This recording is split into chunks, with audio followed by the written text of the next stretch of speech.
None.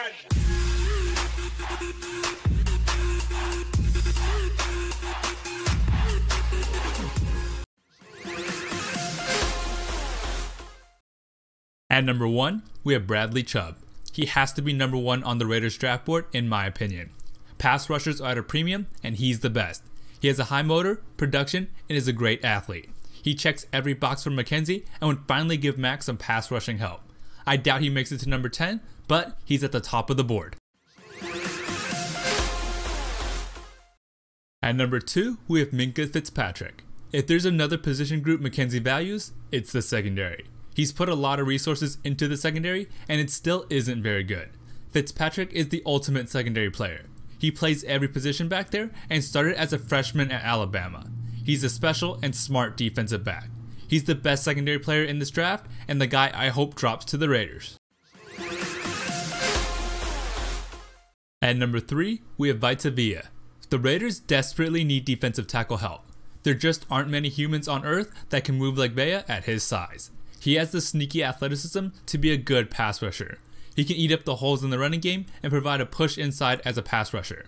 Vea fills a big need and McKenzie values defensive linemen. At number 4, we have Saquon Barkley. No, Reggie McKenzie doesn't value running backs, especially in the draft. However, even he can't deny Barkley is a special running back. He does it all and doesn't have many question marks. I don't think he's as good as Zeke or Gurley, but he's still a very talented back.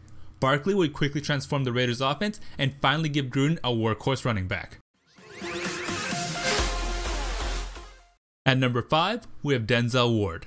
This cornerback is rising up the draft board. Yes, Rashaan Melvin was signed, but there's never enough cornerbacks on a team. Ward shows up on film and comes from Ohio State, a school known for their secondary play. There are questions about his size, but he's unquestionably the top cornerback in this class. It'd be cool to see the pairing of Buckeye cornerbacks. It wouldn't shock me at all if he gets picked early. At number 6, we have Derwin James.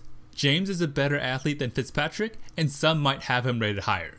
James is big and very fast, but still needs to do better in terms of anticipation.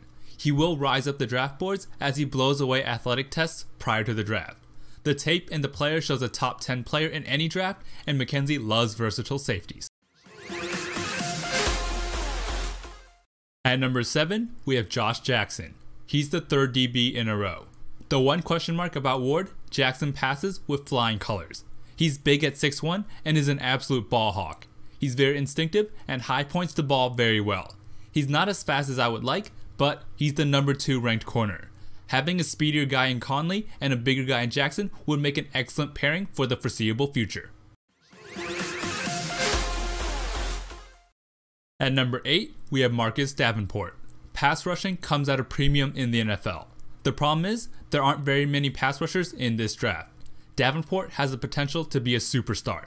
He reminds me a lot of Ezekiel Ansah coming out of the draft and how raw he is. Technique can be taught, talent cannot. He just needs to develop, and Paul Guenther can be the perfect guy to help him reach his ceiling. At number 9, we have Connor Williams. Tackle is a problem for the Raiders.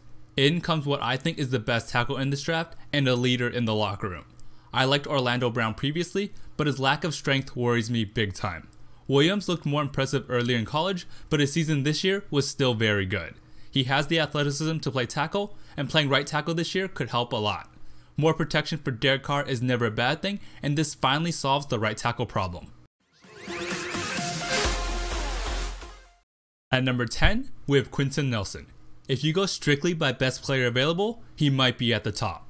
The problem is, he plays guard, and the Raiders are set at guard with the duo of Kelechi Osemele and Gabe Jackson. Some of you guys have already suggested this, but Osemele can play tackle decently. Osemele is best used as a guard, but imagine the line of Osemele, Nelson, Hudson, and Jackson, all on the line. That would make the true ground game that Gruden wants. For those of you wondering, no, I didn't put Roquan Smith or Trumaine Edwards in the top 10. Yes, linebacker is the Raiders' biggest need and least talented position.